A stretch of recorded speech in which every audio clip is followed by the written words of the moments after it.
Puji syukur kepada Tuhan Yesus, kalau pagi hari ini kita dapat berjumpa lagi dalam acara sarapan pagi. Kita akan bersama-sama untuk merenungkan firman Tuhan.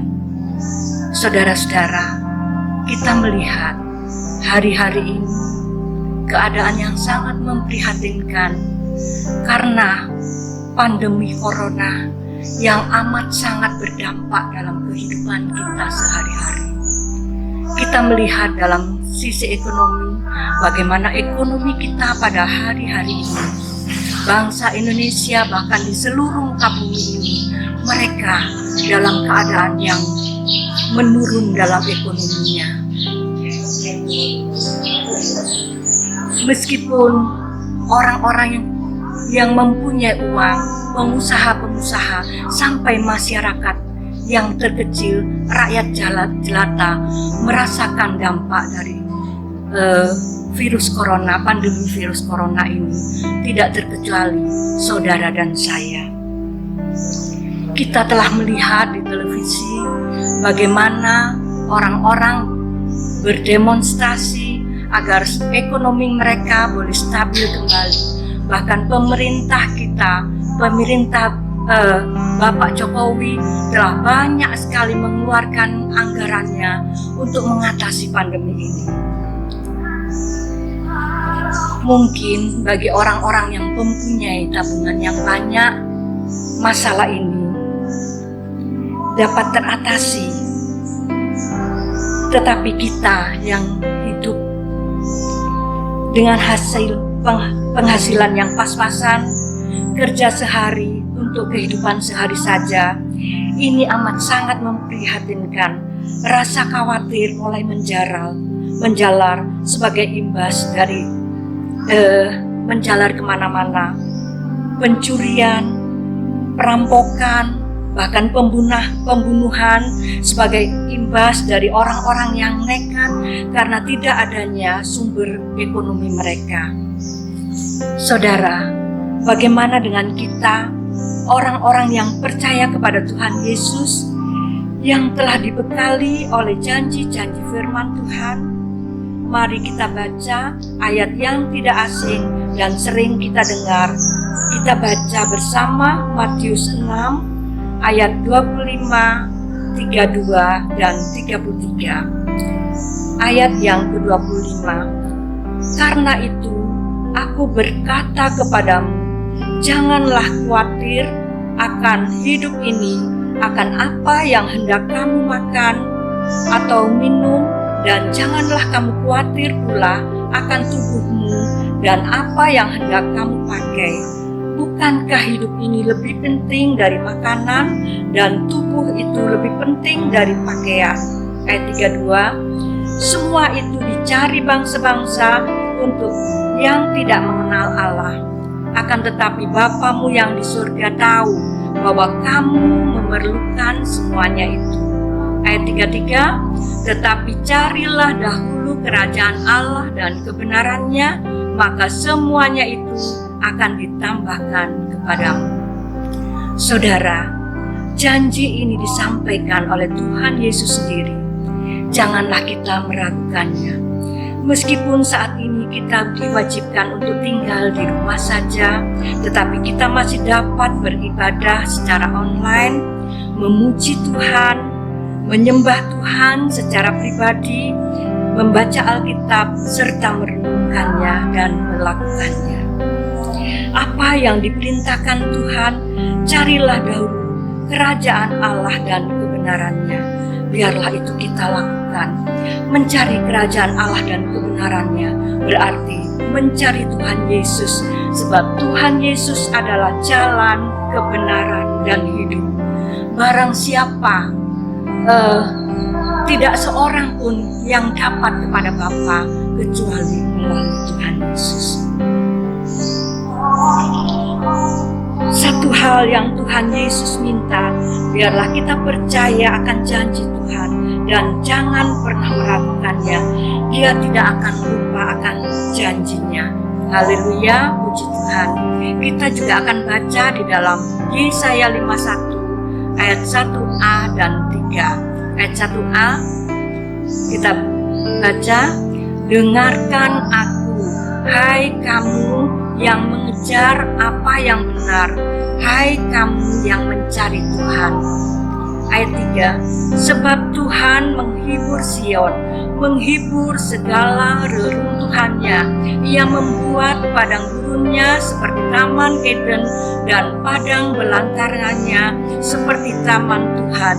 Di situ terdapat kegirangan dan sukacita, nyanyian syukur dan lagu yang nyaring. Ayat ini mengatakan bahwa Tuhan dapat membuat padang gurun yang gersang menjadi seperti taman Eden dan padang belantara seperti taman Tuhan. Saudara, meskipun kita saat ini dalam kesulitan besar karena ekonomi yang tidak menentu, seperti yang dilukiskan oleh firman Tuhan, seperti padang gurun yang gersang, tetapi janji Tuhan, Dia akan mengubahkan menjadi taman Eden.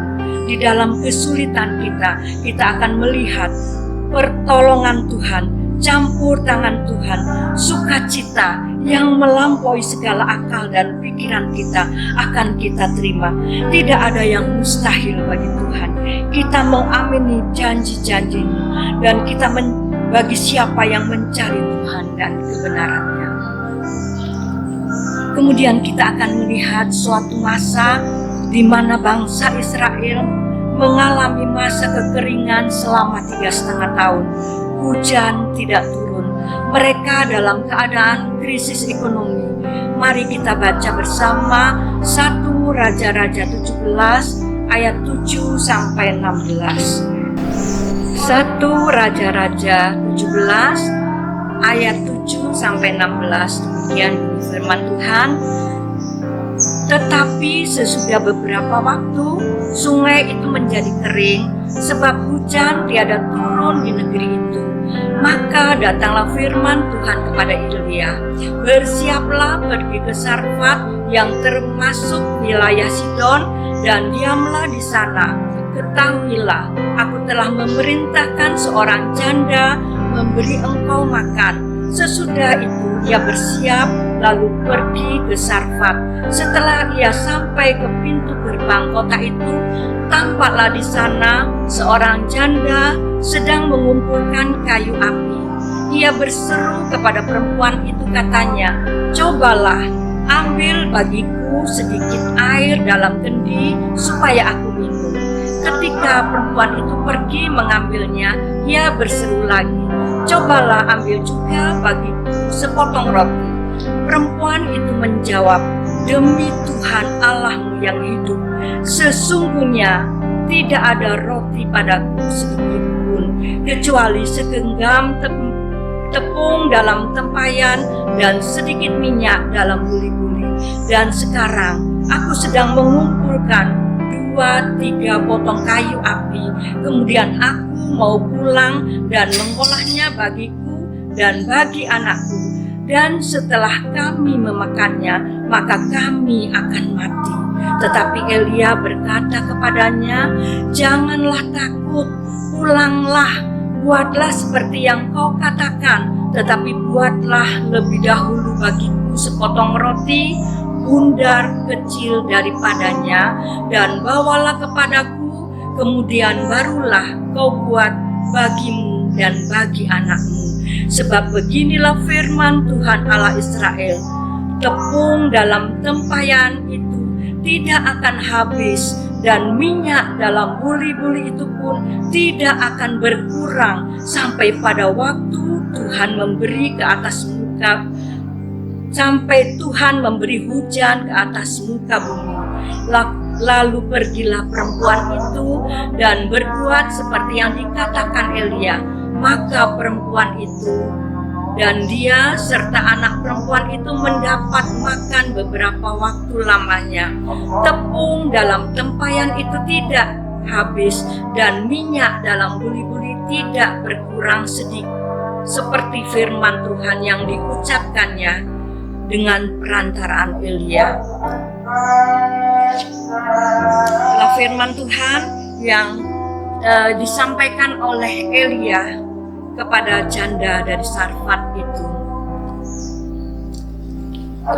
Saudara-saudara, di sini kita tidak melihat dari sisi Nabi Elia sebagai seorang nabi dan hamba Tuhan, sebab kita tahu bahwa Tuhan selalu memelihara hambanya seperti biji matanya. Tuhan akan memelihara hamba-hambanya dengan cara-cara Tuhan, cara-cara yang unik, berbeda satu dengan yang lain. Tetapi kita akan melihat dari sisi janda dari Sarfat ini, yang ada padanya hanyalah segenggam roti dalam tempayan dan sedikit minyak dalam buli-buli. Dan dia sedang mencari kayu bakar, suatu keadaan yang sangat memprihatinkan. Kalau tepung yang tinggal segenggam itu dan sedikit minyak dalam buli-buli itu diolah untuk dia dan anaknya, dan setelah itu dia bersiap untuk mati. Bisa saja dia menolak perintah dari Nabi Elia dan mujizat tidak akan terjadi. Tetapi yang dilakukan oleh janda itu, janda dari Sarfat tersebut, dia mendengar perintah dari Nabi Elia dan dia percaya serta melakukannya. Diberikannya terlebih dahulu sepotong roti bundar kecil untuk Nabi Elia, hamba Tuhan. Mujizat pun terjadi. Tepung dalam tempayan dan minyak dalam buli-buli tidak pernah habis sampai masa kesukaran berlalu. Haleluya, puji Tuhan. Saudara, biarlah contoh ini mengingatkan kita, meskipun kita tinggal di rumah, beribadah dari rumah, tetapi kewajiban kita sebagai jemaat Tuhan janganlah dilupakan.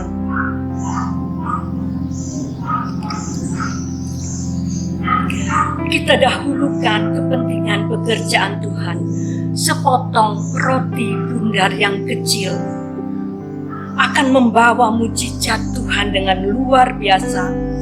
Sebab Tuhan kita adalah Tuhan yang luar biasa. Tidak ada yang mustahil bagi Tuhan. Janji Tuhan ya dan amin, asal kita mematuhi segala perintah-perintahnya. Saudara, hanya ini yang dapat saya berikan, sarapan yang sederhana bagi kita semua. Semoga Tuhan memberkati kita semua. Puji Tuhan.